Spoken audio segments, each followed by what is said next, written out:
Craig. You messed us up. It's all Craig's fault. Basically. We'll blame it on him. We'll blame it on Craig that we have to start this again. Hello, everyone, and thanks for tuning in to episode 43.5 of the Guardian Hub podcast, where we talk Destiny and our love of the game. We bring on different guests and communities to learn about them, their experiences in Destiny, and discuss other topics. Your host, as always, are Kingsley Mackinson. Sin, I'm just kind of joking. This is episode 43, but I don't know. We didn't really have any issues. What am I complaining about? We barely got into recording and we decided to start over like 2 minutes in. So no big deal. Sometimes it happens.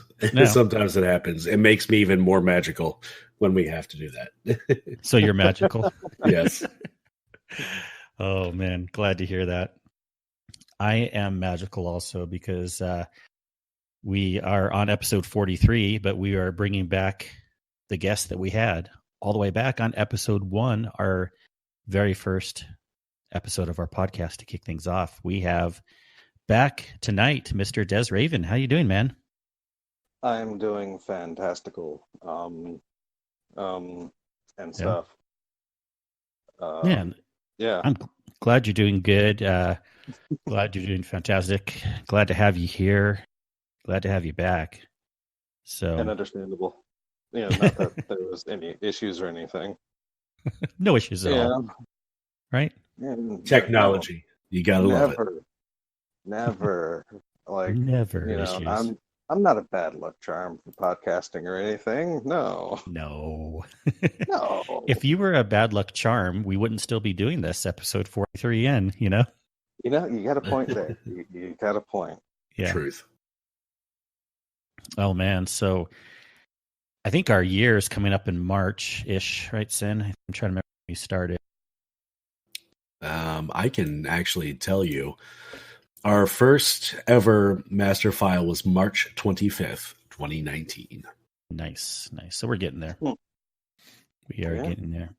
Well, we have some fun stuff we want to talk about tonight, but before we get started, I know that we started at some point, and I need to go and make a list. Some people have been requesting kind of like a list of all our desserts that people have mentioned. We might even make some fun recipe list or cookbook type thing, but we did not get from Mr. DeSRaven, what is your favorite dessert? So I figured we'd start there this evening. Oh no, I'm totally unprepared for this question. But no, I'm not much of a dessert guy, but definitely, if there's cheesecake around, I'll definitely devour it. It's pretty much my go-to when it comes to sweets. That is I can't excellent. really handle chocolate too much. Okay. But like I said, unless you technically count banana nut bread as dessert, which I don't. That's a snack. Well, yeah, it's a snack and a dessert and whatever you want it to be. But no, I'll definitely go with cheesecake though. That's so the most dessert thing. So I shouldn't send you a heavily chocolate cheesecake then? My wife would love you, but not so much you. Okay. Not so much. Got it. Chocolate cheesecake it is. We'll put that down in the books. Gotcha. Got it. Gore. Nice.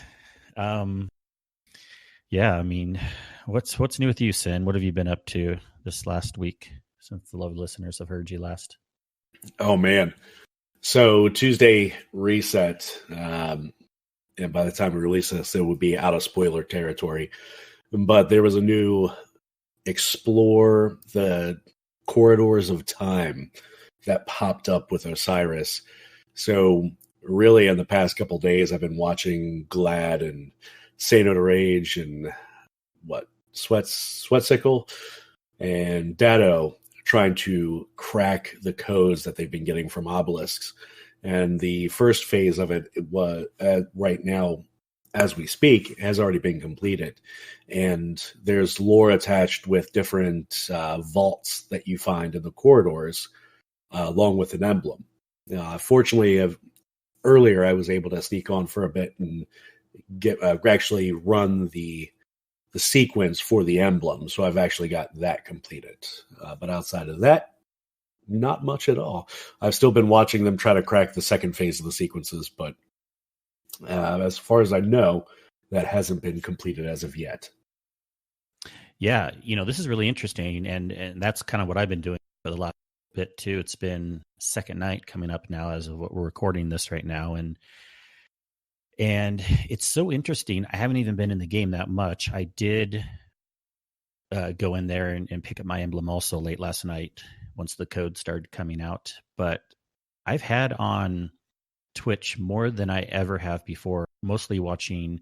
I like Say No to Rage a lot whenever he's on. Right now I'm watching Sweatcicle, and they're all kind of like teaming up together, like they've been doing multi-streams when they're all on. But I mean, if anyone was following the news, there was also a tweet earlier today where who was it was telling Glad to go to bed because he'd been up for like 20 hours straight or something like that.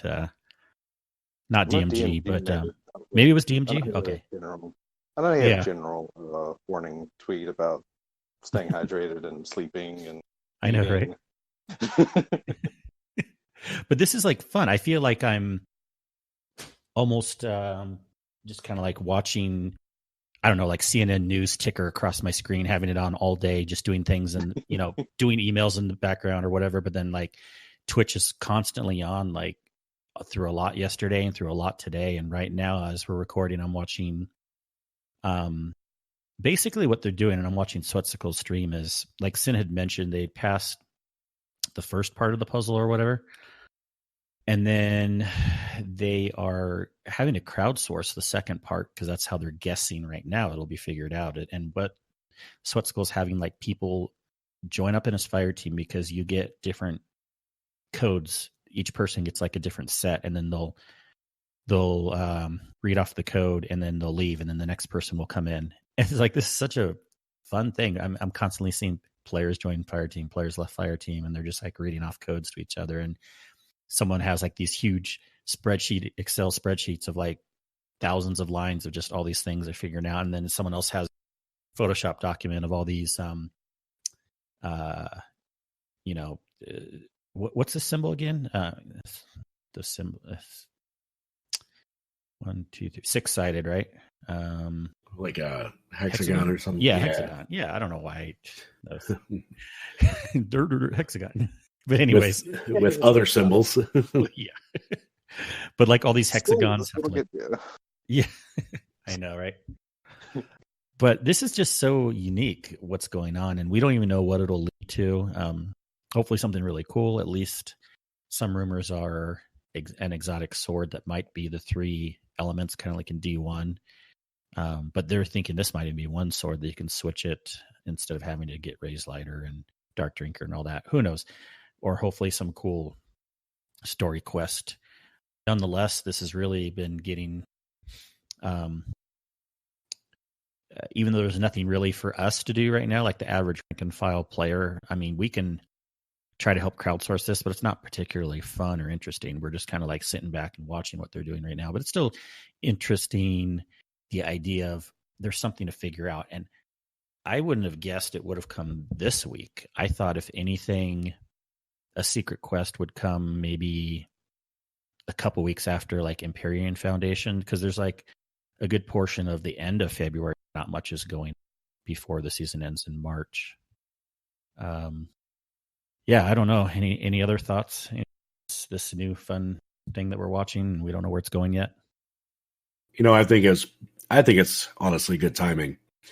The season's been a little light in general, so to have this and to have the community kind of circling around trying to get it done. And I another shout out to one of our other community members, Bo Solaris.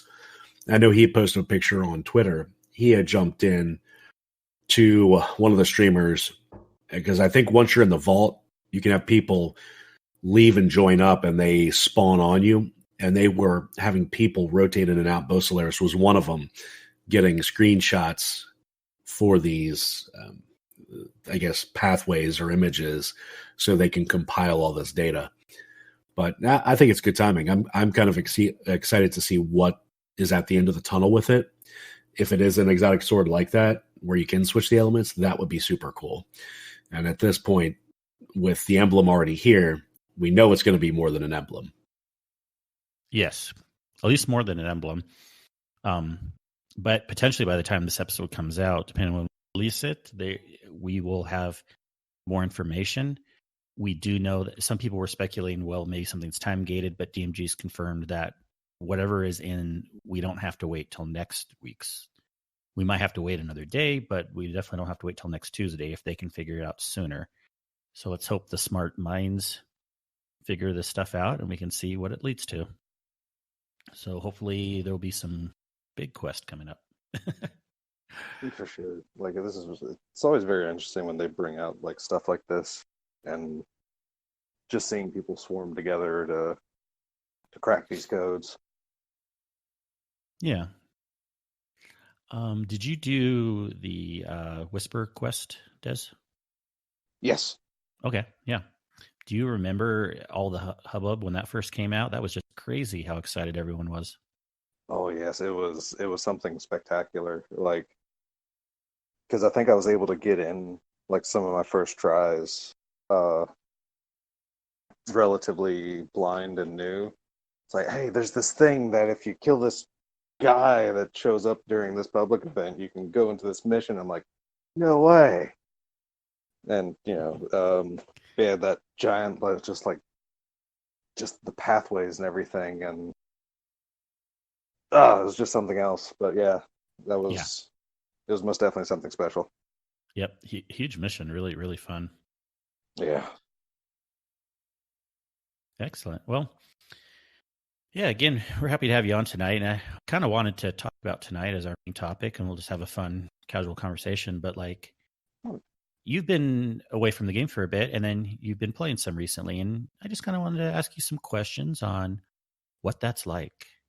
So I guess let's just start with, tell us approximately when you stopped playing, how long it's been, and then when you came back.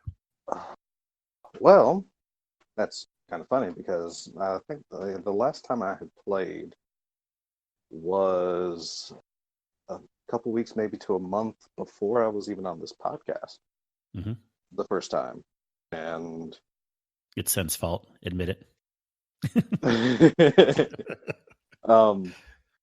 But I was I came on and it had been a couple weeks, and because I think at that point in time, the season of the Drifter had just come out when I came on, and at that point in time I was very, I guess, anxious to get back on and dive into things.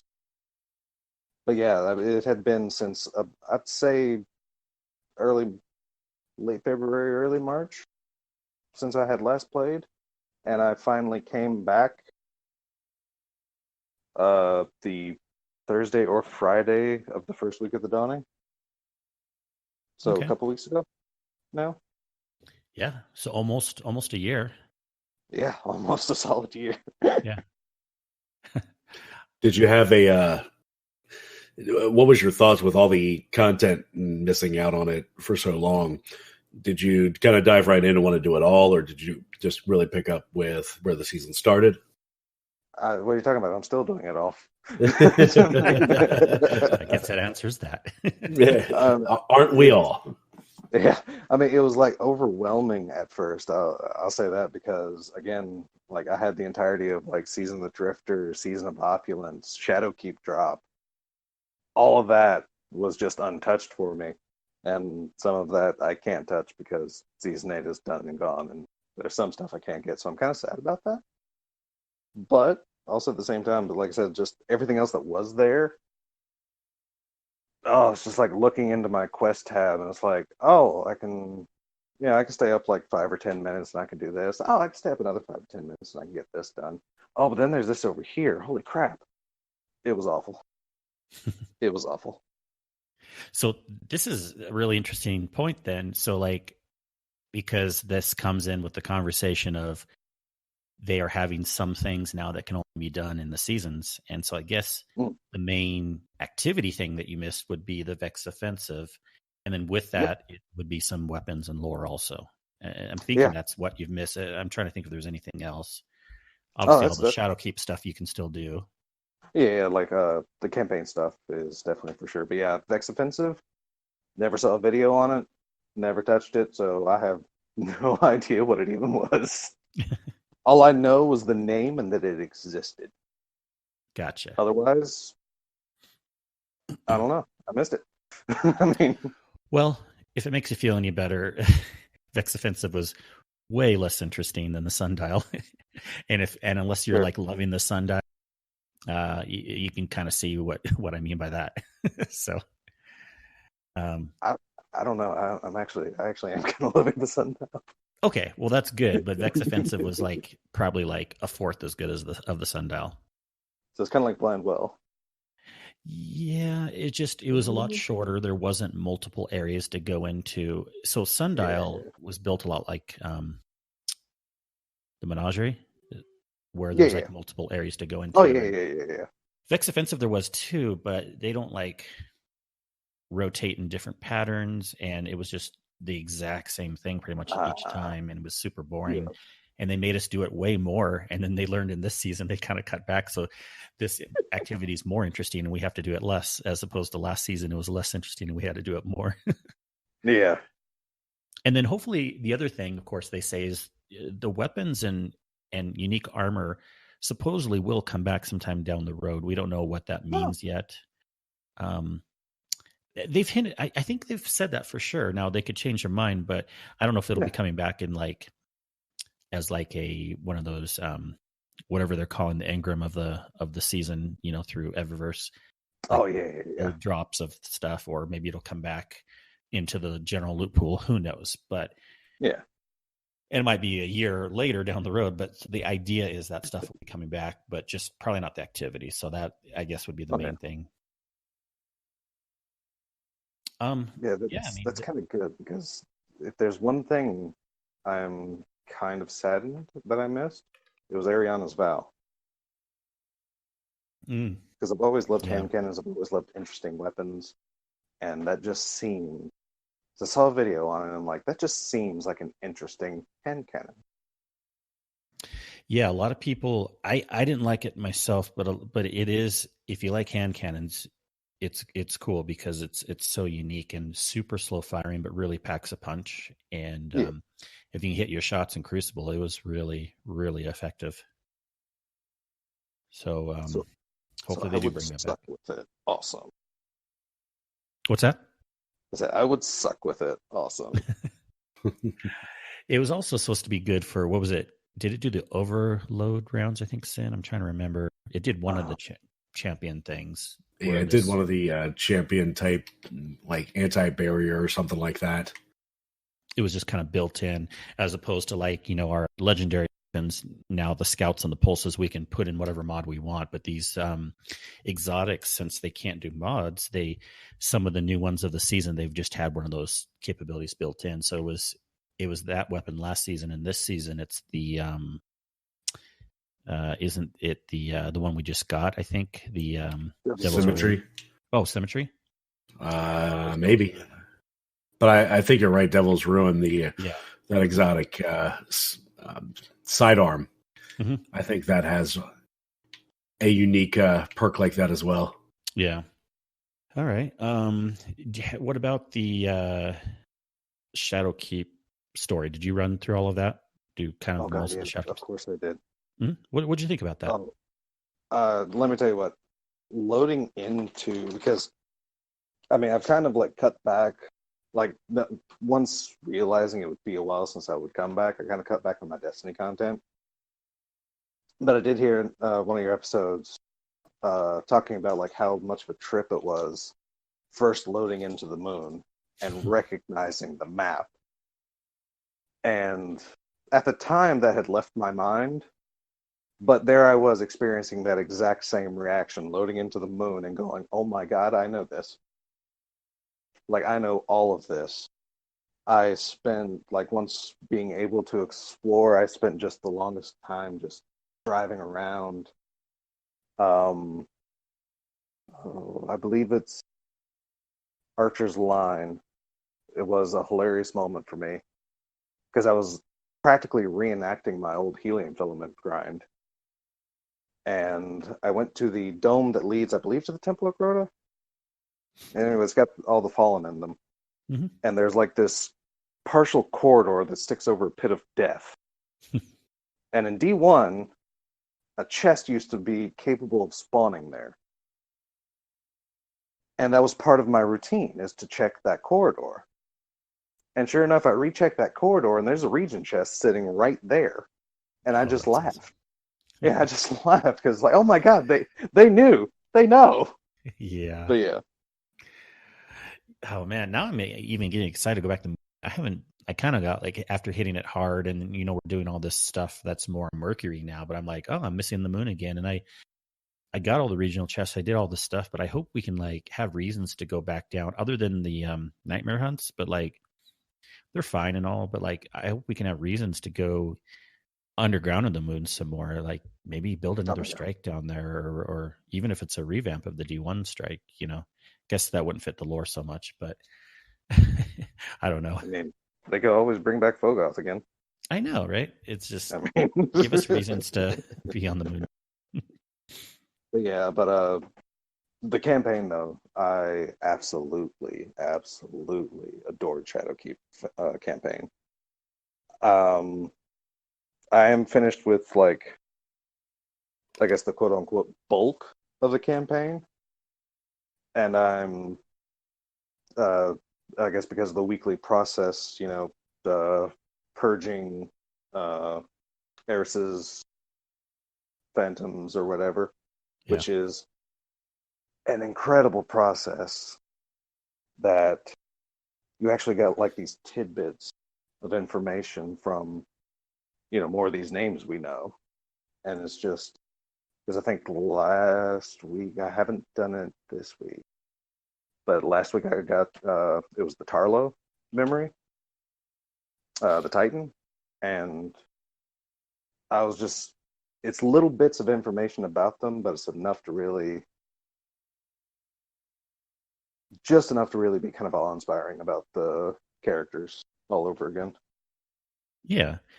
I really liked it too. Kind of, I get what you're feeling and what this, and some people were like, "Oh, this was just repeat of content or too much fan service," but I don't know, it worked for me, and it wasn't like obviously like exact repeat of content. They had to change some things for technical reasons, and even just to make things look a little different or better. But I don't mind them bringing in Crota and even beaming us into his arena and fighting him a little bit. That was fun, Yeah, that nightmare hunt. Oh my god, the fact that that entire exchange. It was a story mission, but going into like the Crota nightmare and it being Crota's end. Oh god, that was so great. And of course, Crota falling off his platform and coming after you. My first reaction was, "You're not supposed to do that. Go back up there." I know, right? Go back to your spot. Hey, it's what you have to do when it's a way to one. It was so fun and unique in a way. It was like, this is the way we can one player kill. Well, I mean, you could right. 1-2 player anyways, I'm sure, indeed, but like a way you could like do it intended one player kill Crota without having to bring a group of 6 in and raid it. You just do it this way without all the other ads, without all the other craziness going on. Some ads, of course, and then. Sadly, it was also my first time swording Crota, so. Oh, really? Yeah. Now everyone's sorted Crota because it's part of the campaign. Well, man, let's go back into D1 if you have it still and get you to sort Crota, because it's not hard and it's fun. I know, right? Which is another thing I love, the fact that the Hive Swords still like function similarly to how they used to, but oh god, but yeah, I can understand how some people would think that Shadowkeep was a little fan servicey, especially like newer players that maybe just got in with D2. But for an old player like me, it just hit all the right buttons. It really did. And I mean, the fact that everything's similar but different, like I said, the region chest that used to be part of my old planetary material runs, the fact that I could remember that run was a miracle in and of itself. But yeah, it was just, like I said, it just hit all of those right buttons for me. Mm-hmm. Yeah, you go around on the map, you're like, oh yeah, I remember taking these corners in the Sparrow and everything. Like, dang it, they put a hole in the ground right there. I got to go slightly different. Oh I man. definitely have turned a corner, and it's like, oh yeah, no, I don't go that way because I die there. Okay. Yeah. And then it's so interesting being with like groups of people that maybe haven't played D1 and just telling them like, like kind of like, I remember this. And like, so we're on, we're just on patrol in the Hellmouth area, and they put that public event of the Witches in the Night that comes out right where you would really spawn the Crota raid. Yeah. And so like people that are just starting D2 don't know any better, but we're like, guys, this is such a unique area. This is like where we would start the Crota raid. Like, okay, whatever, who cares? But I'm like, like I just think it's just so interesting. Just the things they would build in, and it makes me reminisce again for D1. I love raids and content there. I mean, I'm having a lot of fun in D2, but there's just so much good content that basically what I'm saying is if they want to somehow bring back these raids, I wouldn't mind. I know, right? I mean, it would be even more fan service than Shadowkeep was, but there's a market for it. There is, I think, yeah. Once Destiny Online comes, we'll have it all. I guess they make it sound like even with Destiny Online, still can't make the game like 500 gigabytes. There's only so much they can do. But I wish they could do it all.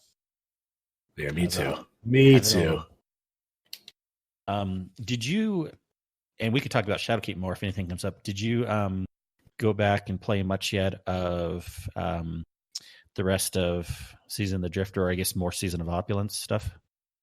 Yeah, I have gotten into the Menagerie a few times now. It is kind of becoming my weekly ritual to upgrade my chalice because it's not. But yeah, I've definitely hit more Season of Opulence than I have the Drifter season, even though I have done the Allegiance quest on my Hunter at least, which understandably I've only done anything on my Hunter. I can't touch my other characters yet. My Hunter still has way too much to do. Yeah, I hear you. But yeah, so yeah, when I've at least tried Gambit Prime, but hilariously, I feel at least for a solo player, or I think that's the term still. But anyway, going in solo, I feel Gambit with its change, like regular Gambit with its changes, it's actually a better experience than Prime. Yeah, Gambit Prime hasn't aged well, and talking to people here and there, even people that have typically been more Gambit Prime fans than Gambit, are even admitting like just Gambit Prime's kind of a mess. Like it hasn't aged well as far as like no one's wearing the specialized armor sets that helps you do better in Gambit Prime, and no one's really running Reckoning that much, and that kind of goes with Gambit Prime. So yeah, that's part of the problem. Yeah, I've ran Reckoning once. I was lucky enough to actually be capable of having other people loading into the area, or activity rather. So I ran a successful Reckoning. Didn't get anything out of it, but I also didn't troubleshoot it and think about it because it's like, oh, I got too much to do. Yep. There was a time that Reckoning was super hard. Oh, I can imagine, for sure. Like, hilariously, because I also left before the whole difficulty delta change. And let me tell you, I feel that change. Like, coming in as a, what was the 750? And trying to do what I normally, I'm a little under light.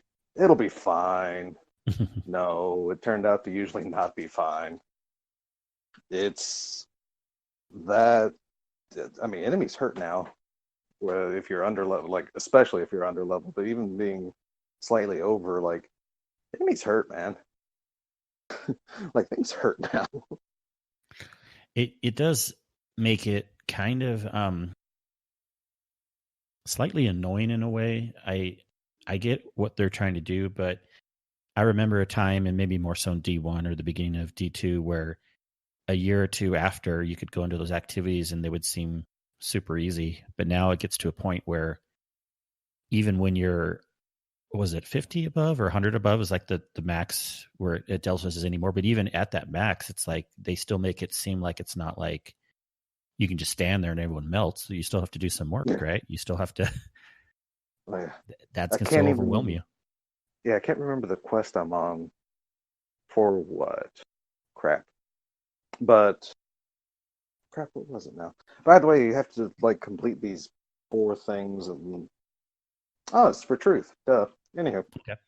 Because you have to do 3 nightfalls with a power level handicap of 100, and I figure I used to do about 50 to 100 solo nightfalls, without much issue. It was a bit of a struggle, but doable. I tried about 4 different times.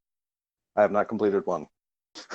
I've barely gotten past the opening segments because stuff hurts. Yeah. I mean, you were just trying it solo or with anyone else? No, I was going in solo. Oh, yeah. Gotcha. Oh, yeah. And then it was.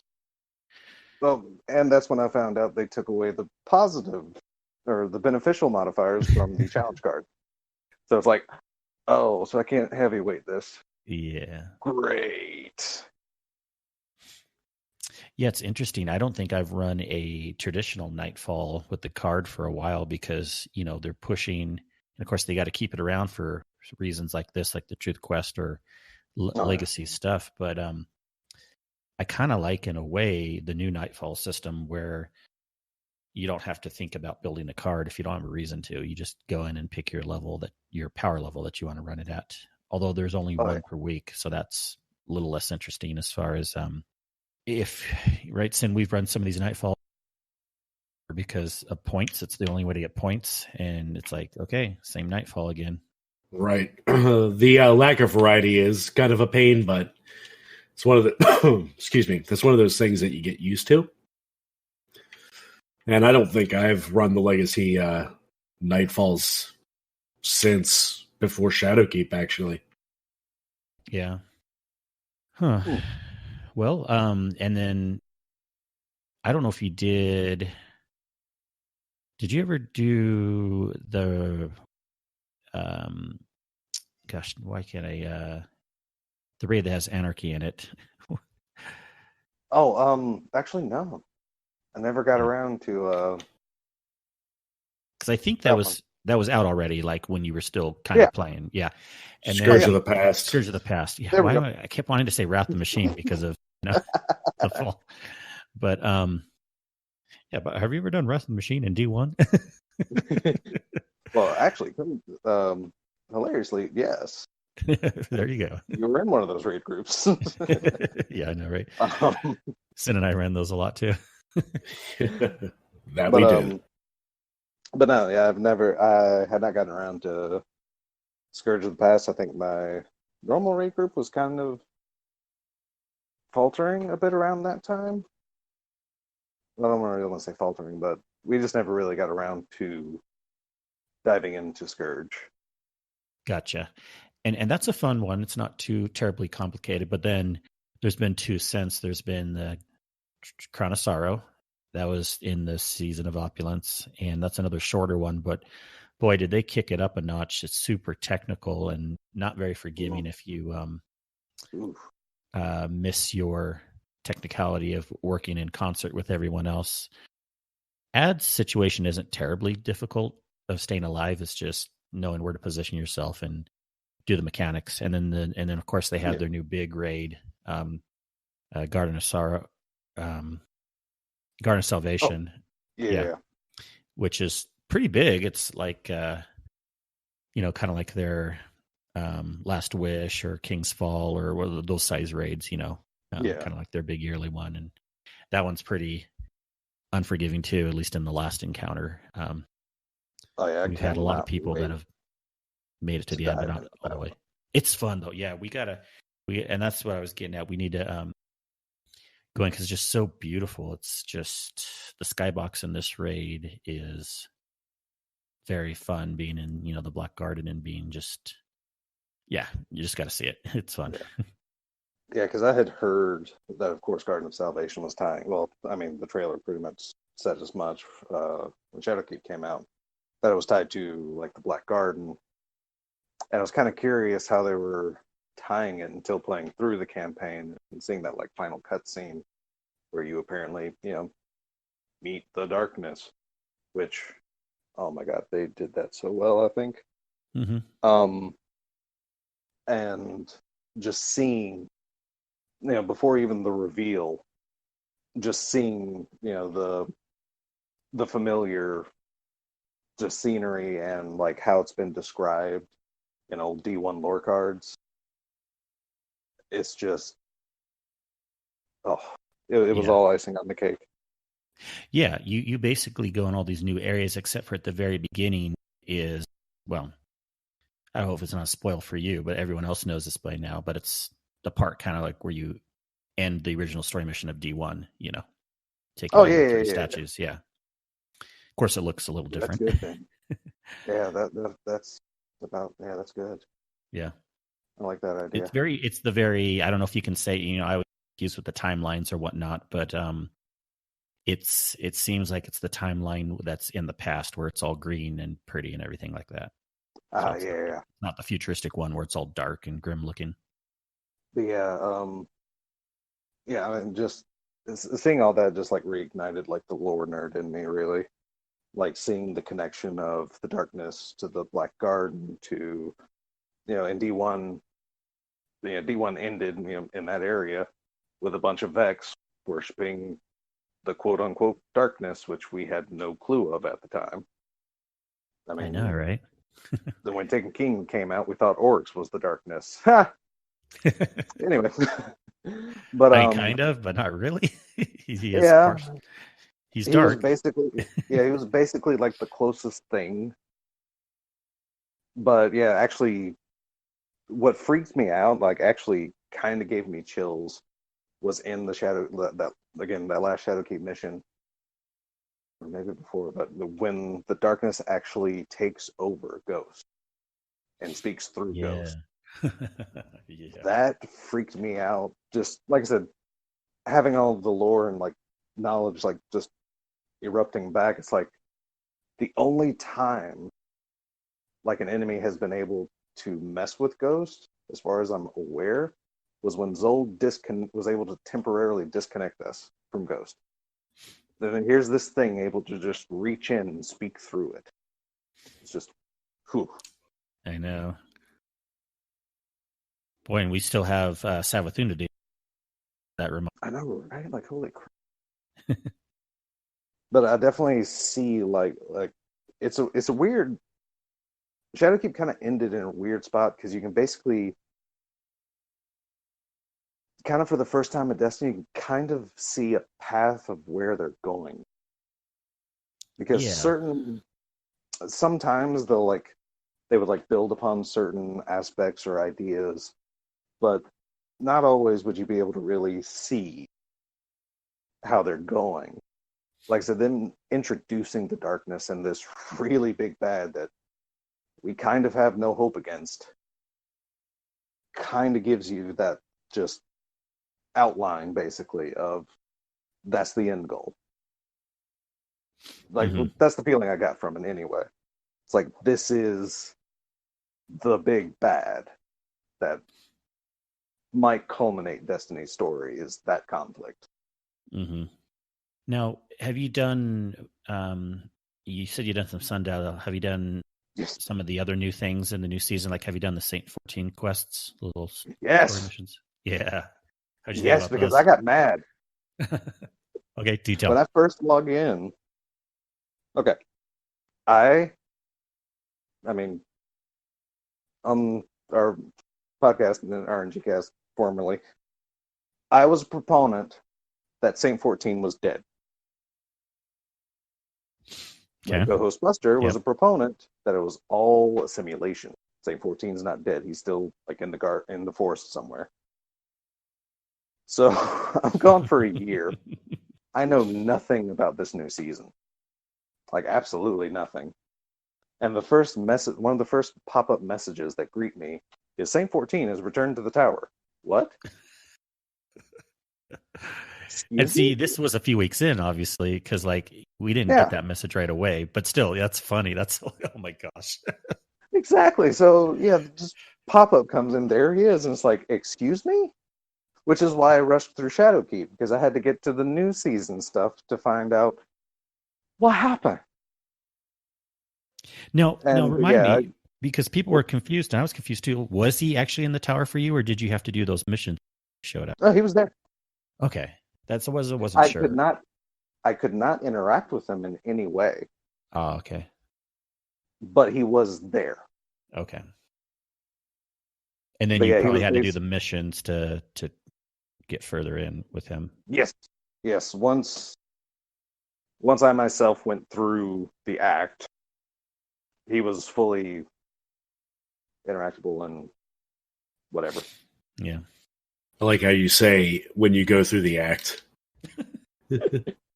Well, I mean, I don't know exactly what might be spoilery territory.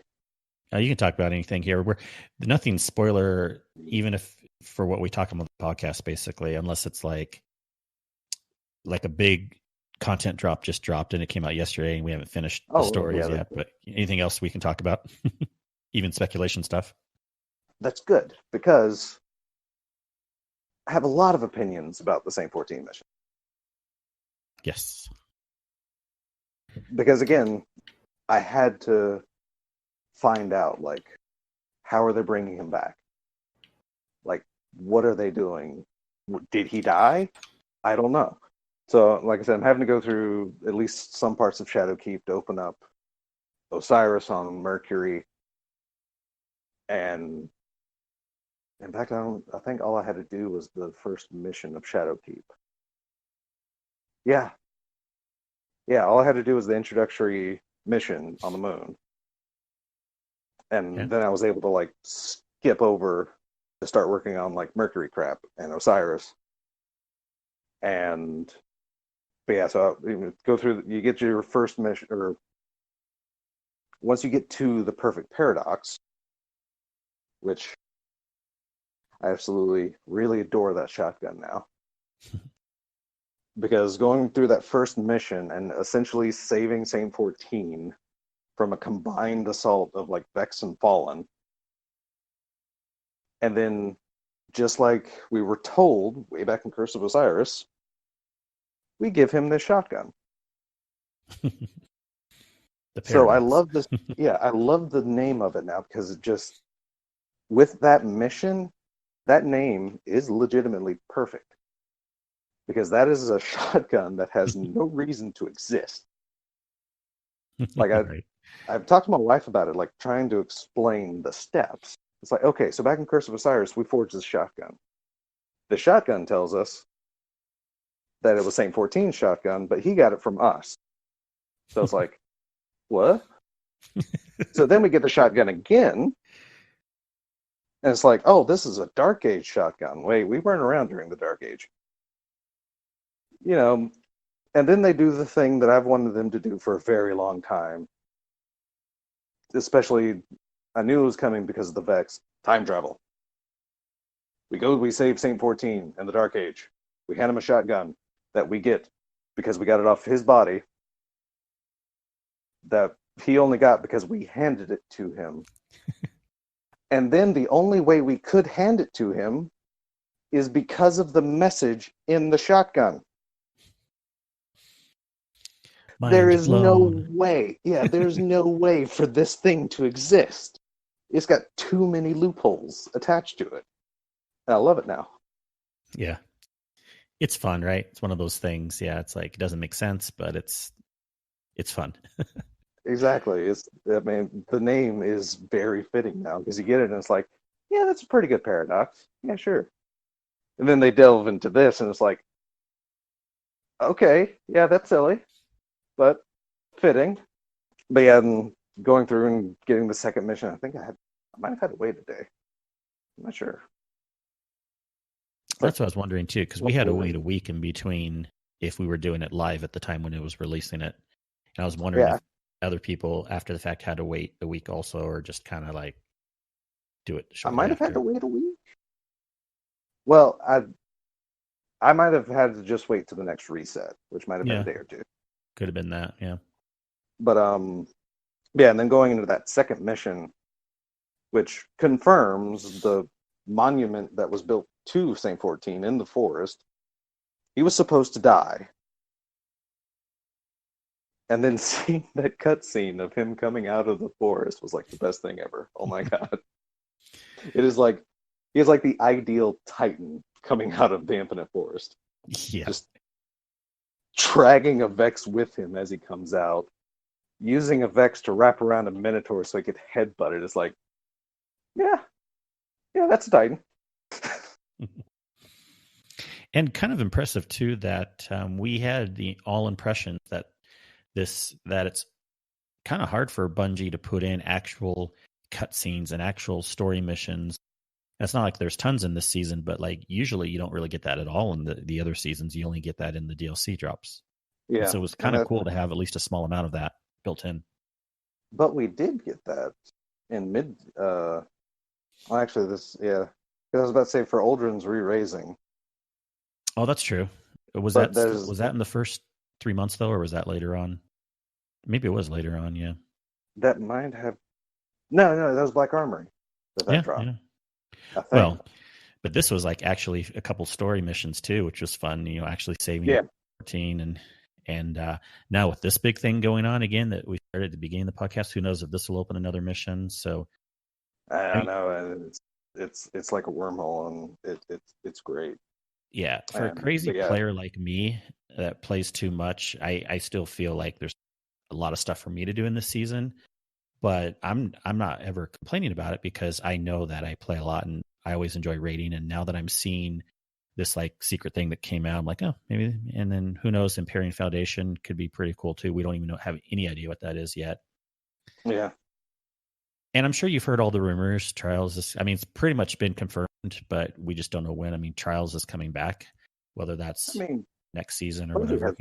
Yeah, Bungie has said so themselves that it would return. So, I mean, even when they put it on kind of permanent hiatus, they said it wasn't like the end of Trials. Just, it might not be up the 9 or whatever, but Trials in a way would at least return. So all this timeline crap can be a reason to fix Trials too, and say like, oh, now we're bringing Trials back. We fixed the timeline or something like. All right. I love the fact that they're, like I said, that they've done that. They're starting to like screw around with time travel and stuff. But I really, like I said, it does seem kind of short, but I love this season because it kind of fixes Curse of Osiris. Oh, that's true for sure. The issues like I had with the story and the fact that you don't see Osiris much. Well, what is Osiris's actual curse? What's he been doing all this time? This season finally actually like answers exactly what he's been doing all this time. Trying to find a way to save Saint 14. Yep. Which I think fits with his person. Like the personality that they gave us in Curse of Osiris, I don't think was very satisfactory. But with this, it kind of all meshes together very well, I think. Because it seems like, he's been searching for a way to save Saint 14, but, oh wait, there's this Dark Vex future. Huh. This could be a problem. Yeah, and they're continuing to come out with lots of lore.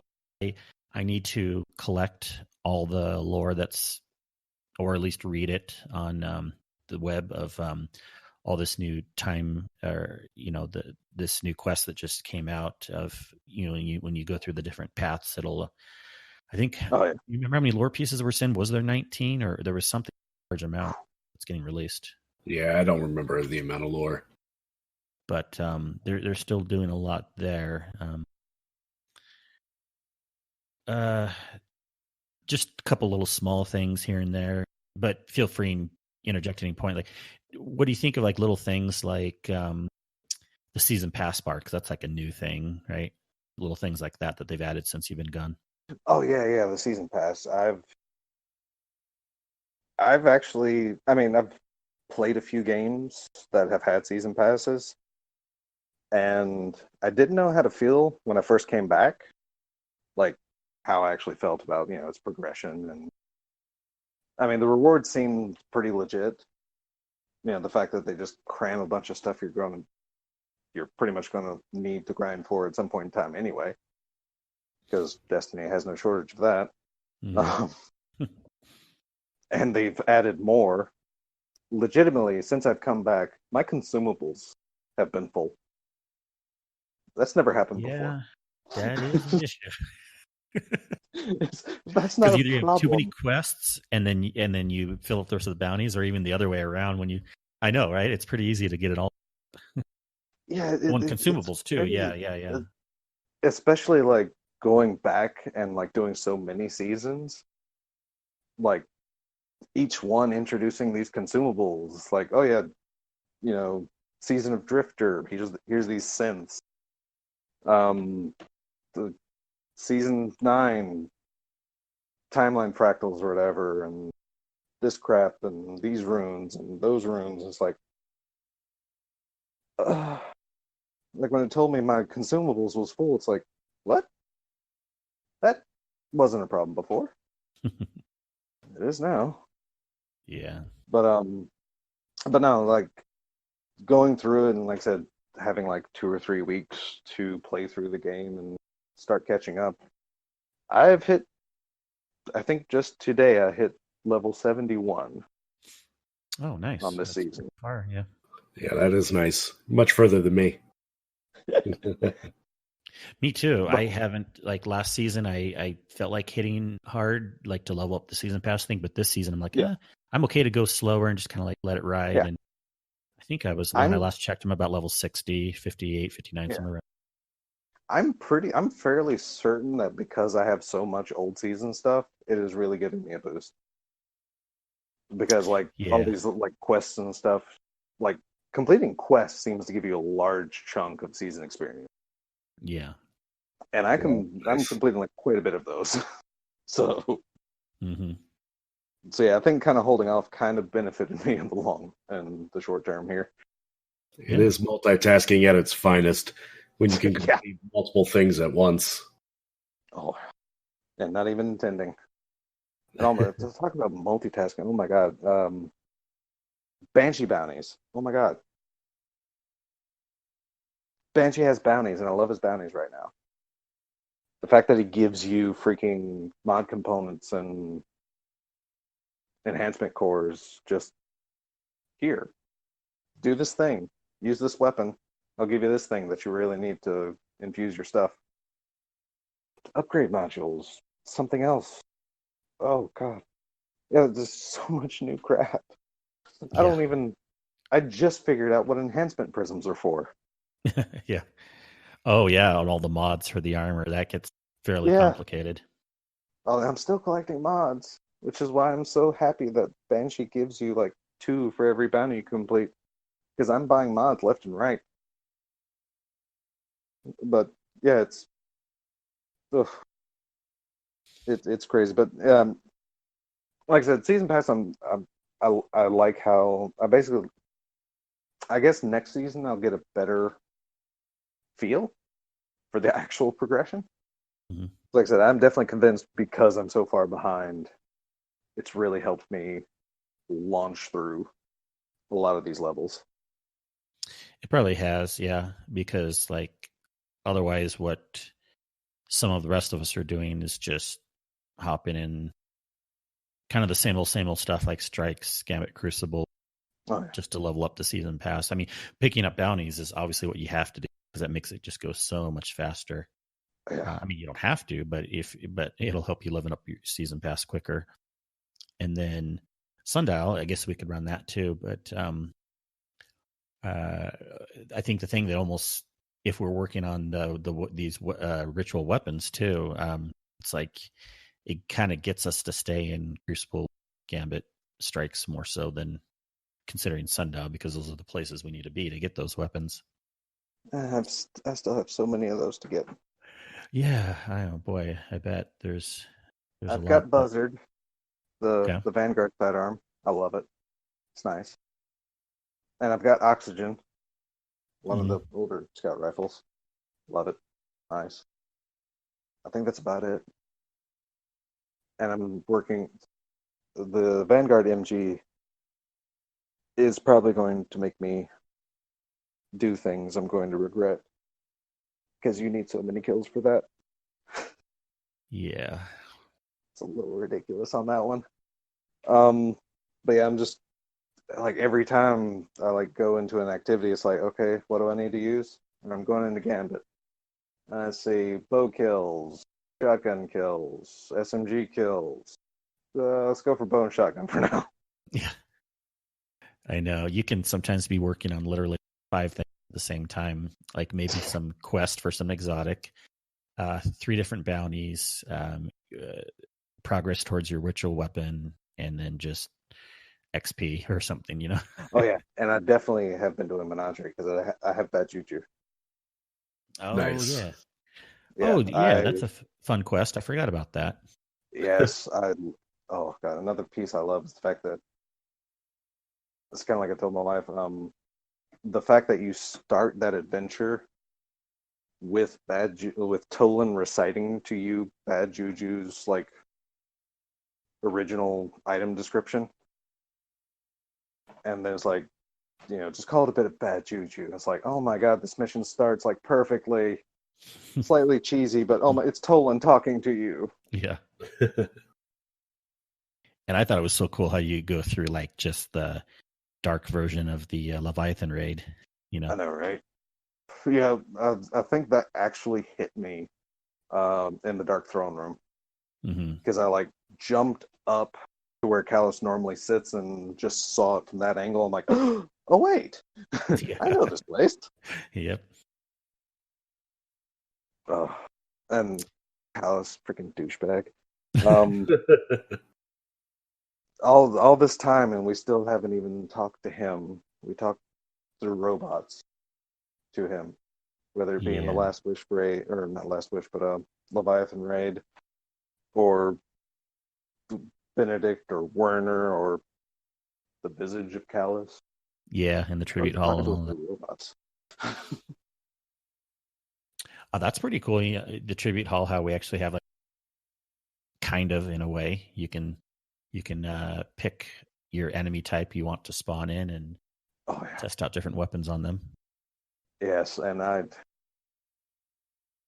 because I started doing it was obviously before I got that juju, but I had started doing some menagerie runs, and then I ended up finally watching like a Dado video again of his damage comparison between I think it was the season pass fusion linear fusion rifle because it can roll with firing line, and he was testing like how does firing line do? How does this linear fusion rifle do? And then he goes on with the line. So I'm testing this on the ogre and the tribute hall. I'm like, the what? In the where? You can wait, what? So sure enough, I buy tributes and finally interact with these tributes, and it's like, oh, it's my dream testing place. Yeah, I know. When I first saw like you could have like ammo bricks in there, I was kind of stupid. What's the point? What? Why is there ammo bricks? They just kind of want us to like. I realized that we were like making little visages and little statues or whatever of the different ad types. I'm like, why do we care about having like a visage of ammo? Also, like, oh yeah, when someone mentioned you because you can pick up the ammo and use it as to shoot the things. Yeah, yeah, I So love that they've kind of done that, and like I said, they finally given like these testers, like I'm just like part time, but like these hardcore like testers, like just a space where they can load in themselves. No one's going to run in front of them or run beside them or screw up your pattern on a wall because you're trying to look at the recoil pattern. This happens so many times in D1. I yeah. think that's part of the reason why I gave up. Um, like, you know what? Screw it. I'm done. I'll let the other people do this. But yeah, just like a solitary space with every enemy type, you know, rank and file, majors, bosses, mini bosses. You can just shoot stuff to your heart's content and see where the numbers lead you. Yeah, it's nice. And I think the the ammo bricks that they have there, I've seen some streamers go and actually use those to fill their ammo before they go into other activities as well. Yeah, I thought of that. And there was hilariously there was a Callus bounty or something where it's like pick up orbs of light, and I had just made the fount that drops you orbs of light. It's like, can I cheese this? No. Okay, fair. It's worth a shot. It says like pick up some 50 or 100 like orbs of light, and it's like, but if this counts, I'll definitely stand here and walk like 2 inches forward and 2 inches back, just constantly until it's done. But no, they thought of that. That's funny. And I don't think I've ever actually finished the bounties to get the emblem, the one where the max discount or whatever. Oh yeah, I remember you were talking about that. God, I think my discount is 2 out of 80. Same here. I didn't really care about that much myself, but there's always things to go back and do in a way.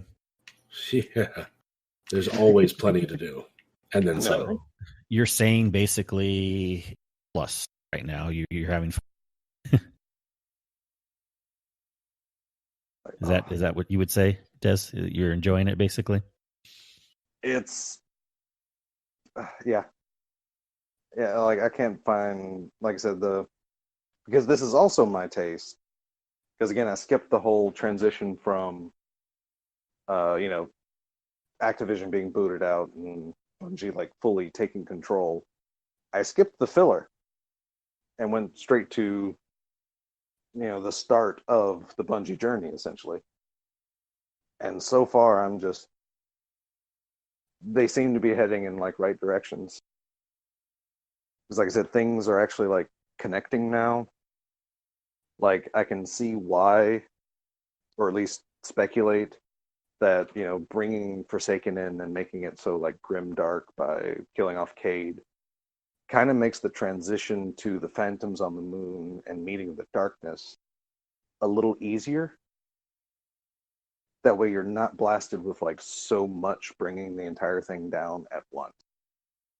Mm-hmm. They're kind of like easing you into the fact of, oh yeah, pretty soon you're going to meet the villain. So I think it was a good idea to kind of break up, make it dark, make it gruesome, then this moment. I think that was a good choice. Yeah. Anything that you're like, I mean, you're just working on so many things still, but anything you're like looking forward to, what that might be coming, or anything you hope that they would add, even though you're enjoying it for the most part?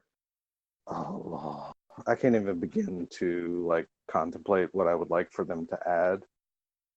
The one thing I'm like really hoping to gather, like once I'm able to like find some time and sit down and like gather some people and have them drag me through, is getting Outbreak perfected. I want that gun. Man, let's do it. I don't even know why. No, it's good. It's a good gun. It's just I was never really that attached to Outbreak Prime. But now that it's back, it's like, I want it. Well, I know. Even though it was a fun quest in D1 to get, I never really used it. We use it a lot in D2. Not as much these days. It's a little less. It's, of all the exotics to use, it's probably like a B+ level exotic. So there's so many other ones to choose before it, but it's still a really, really good gun and it still works really well. So, and the mission's fun, going through the old tower, Oh yeah, no, like going back to the tower, like because I loaded into that mission again just to see, but with it being like a Whisper of the Worm type activity, things really, really hurt there. Yeah. So that's definitely a no-go in any kind of solo. Not this guy, but and I have a conspiracy theory that I think Destiny might favor newer players, or at least returning players.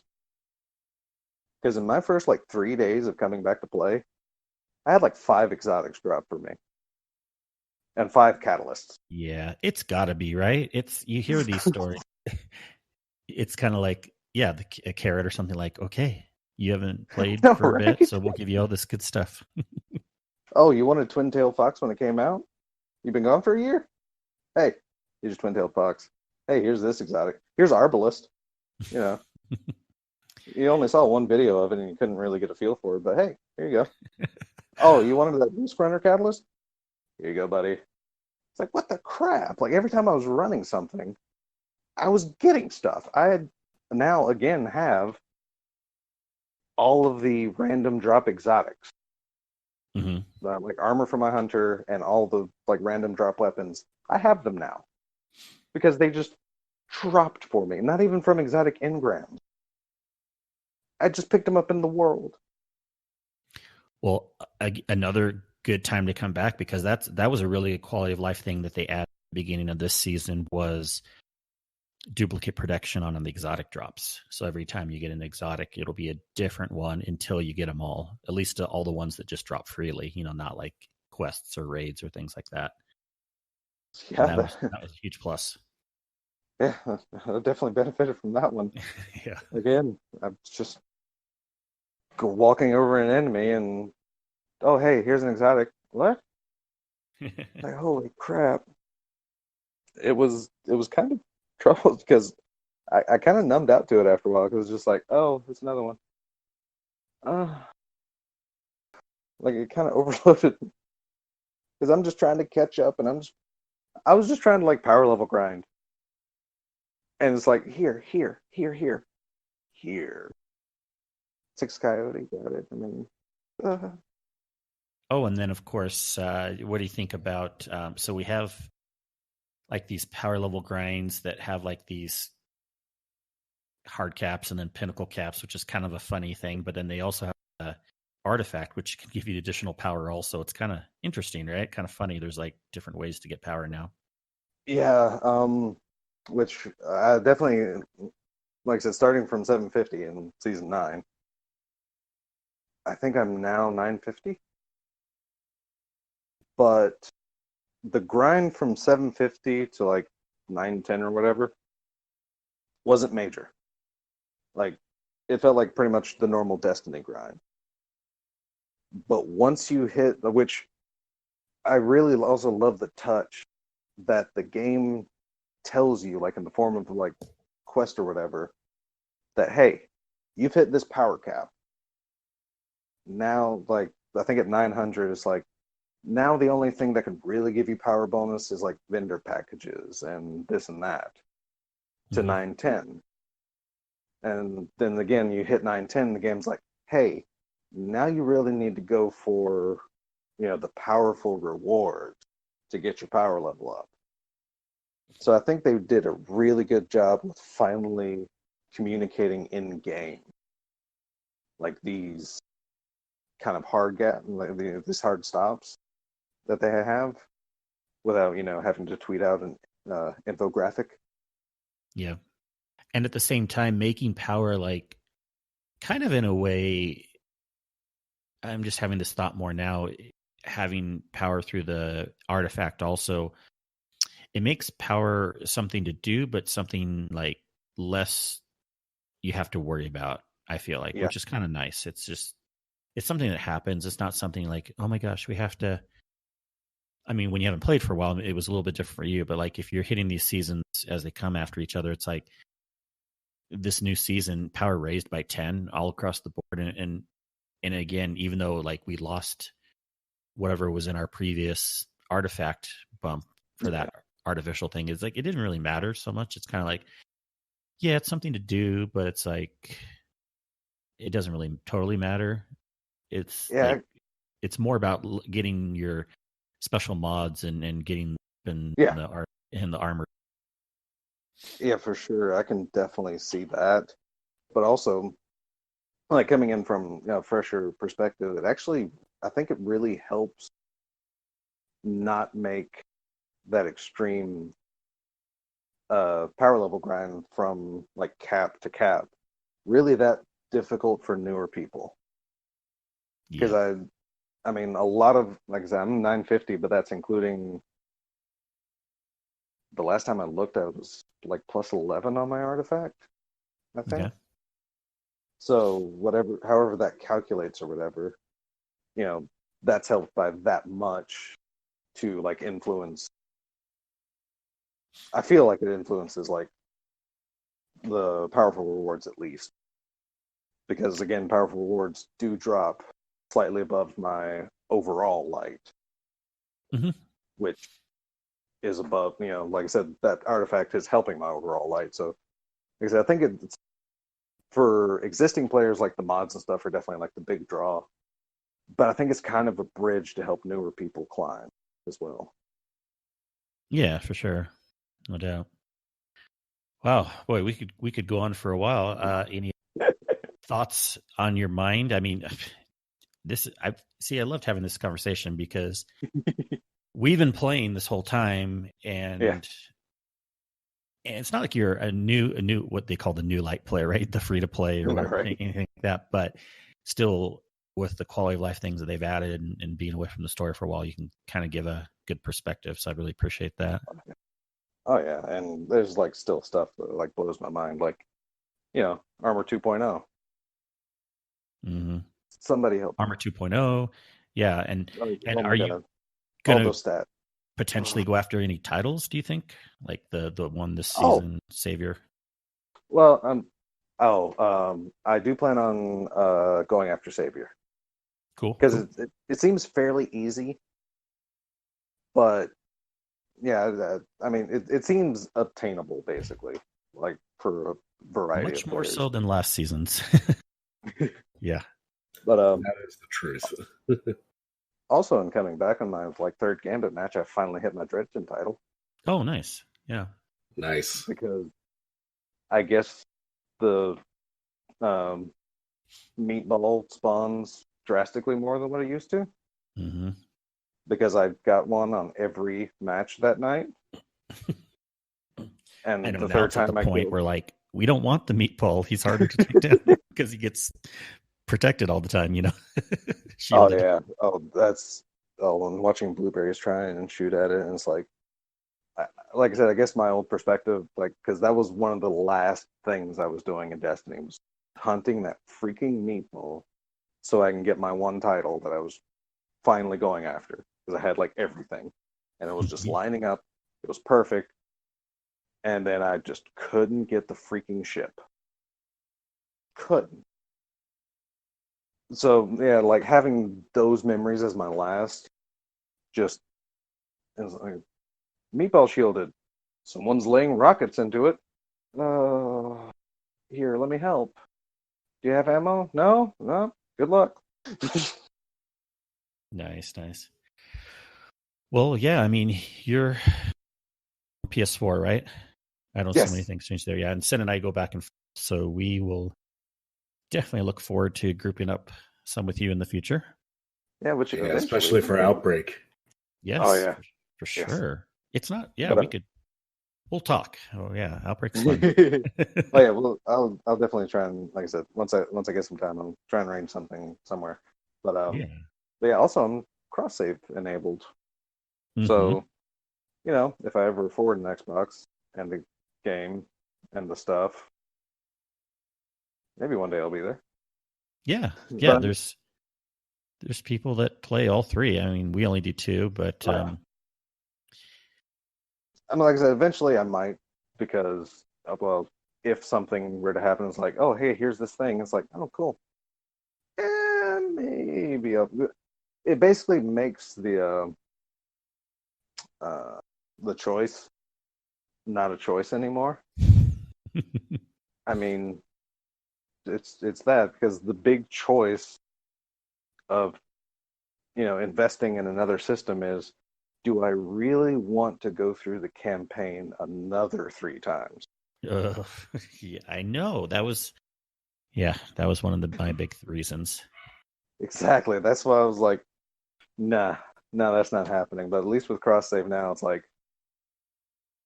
I said, if things line up right, sure. I have an Xbox gamer tag because of Windows. I have a Steam. I had, BattleNet, which doesn't matter anymore. But yeah, so I'm there. It's just, unless I get the hardware, I guess it's it's definitely in the realm of possibility. But yeah, right now I'm PS4. Well, it's really, really good, and we're taking it for granted now. But Sin and I going back and forth, and other people do too. It's like, yeah, I forget how good that is, because even if I've been playing on PC for a while, I usually, when I'm doing solo, I'm always on PC, and then depending on the groups, depending if I go PS4 or PC, and it's like, we have a raid going over on PS4, great, no sweat, because all my progress is there. Exactly. Like you have your weapons, you have your loadouts, you have everything just there. And so glad they did that. Exactly. Because like I said, it makes that a non-issue. Like you have progress, you have your favorite weapons, you have this. Well, you have it everywhere. Yeah. Well, excellent. We better start capping it up, because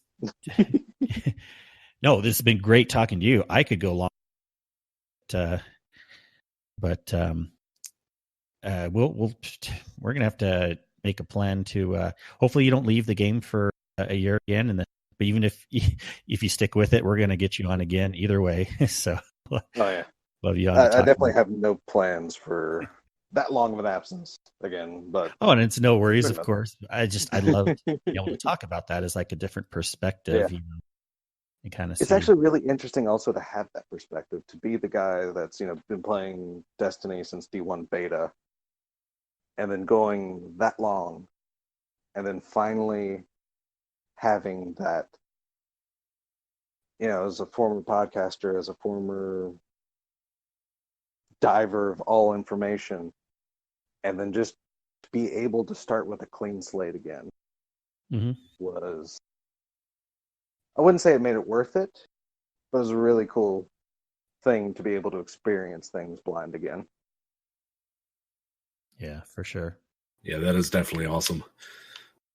Well, thanks again. Good main topic that we had tonight, and we'll definitely keep in touch, having you on the podcast, and thanks for writing in our Discord too. I know there's some people that listen to our podcast and haven't joined the Discord yet. I always suggest people do that, even if you want to lurk. No big deal, because Discords are a good way to find people to play with and get tips from each other. And I would say our Discord's pretty cool. We haven't had like any crazy people coming in causing a ruckus or anything. Everyone's way cool, chill in our Discord. So, I recommend everyone join it. I cause a ruckus every time. I mean, other than Sin, right? I'm thinking about kicking him out every day. Sold. But yeah, I would definitely second that also. Like the main, like the core, that, and if you join the Discord, you can lurk with me, because I'm definitely a lurker. It's okay to be a lurker. I am definitely the lurker type. Yeah, no, I would typically be too, except I'm kind of like running one now, and also I like setting up raids, so I have to write stuff occasionally. Yeah, but no, it's all good. And we have a good group for like our size. It's pretty active compared to, I've seen some other Discords that are even bigger than us that don't have as much conversation. So, yeah. I mean, I'm not trying to, it doesn't matter, but I toot your own horn there. Not my you horn. Pat your own back harder there. It's everyone that's joined. I think everyone's a good group of people. So that's really what it's about. So if you have any friends in this show, or if you haven't joined the Discord yourself, feel free and do so. And you can find that information on our About Us page, which we'll give the website link a little bit later. Yeah, DeSRaven, do you have any contact info you want to give out in case anyone wants to add you on PlayStation? Or you don't have to, but if you want to, you can. Now's your time. Well, yeah, PlayStation is DeSRaven, all together and concise, and I'm still on Twitter, where I lurk even there at DES_Raven. Nice. And that's pretty much it anymore for now. All right. That works. Sin, before we come to a close this evening, I suppose you should tell the lovely listeners your contact information also. You can find me on twitch.tv/SynMedia, SynCYN, and over on Twitter at Syn_media. Kingsley, screenshot us out of here. I will. And and by the way, we don't have any reviews this week, but if you want to leave us a review, please do so. We will read it on the air. You can find me as Kingsley Mac on PlayStation and on Steam and on Twitch, where I stream occasionally, mostly raids. And on Twitter, though, I am MC Kingsley. You can find the show on Twitter as The Guardian Hub, and also our website is theguardianhub.com, where you can also find that link for joining our Discord under the About Us section. So everyone, thanks for listening again this week. We really appreciate it. And have a good night. Good night. Bye.